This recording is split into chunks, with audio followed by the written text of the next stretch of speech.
Argentina का वो viral penguin जिसने इंसानों को कहा कि सिर्फ तुम्हारा हक नहीं है संन्यास लेने का, एक पेंगुइन भी संन्यास ले सकता है और उसने संन्यास लिया भी अपने जीवन से। ये बात है आज से करीबन 18 साल पहले की। साल 2007 में डायरेक्टर वेर्नर हेrzog अपनी एक डॉक्यूमेंट्री जिसका नाम था encounter at the end of the world shoot कर रहे थे अर्जेंटीना में।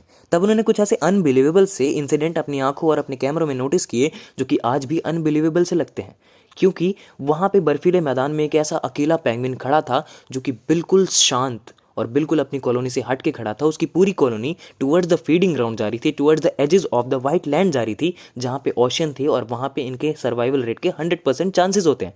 बल्कि ये पेंगुइन मुड़ गया अपनी कॉलोनी से दूसरे रास्ते पे और चलने लगा 70 किलोमीटर दूर उस पहाड़ी पे जहाँ पे 100% डेथ रेट है, जहाँ पे मौत निश्चित है। और ऐसा क्यों हुआ, नोबडी नोज। बल्कि डॉक्टर एनेली कहते हैं कि अगर मैं इस पेंगुइन को उठाता और इसके झुंड में दोबारा छोड़ता तो ये फिर से मुड़ जाता उसी पहाड़ी की ओर।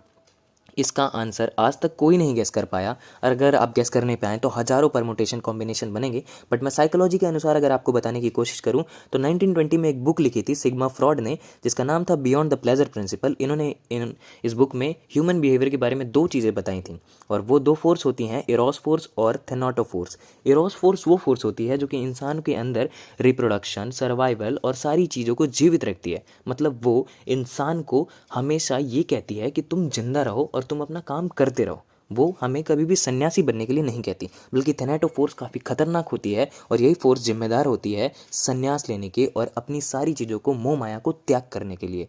और यही फोर्स शायद इस पेंगुइन के अंदर हो।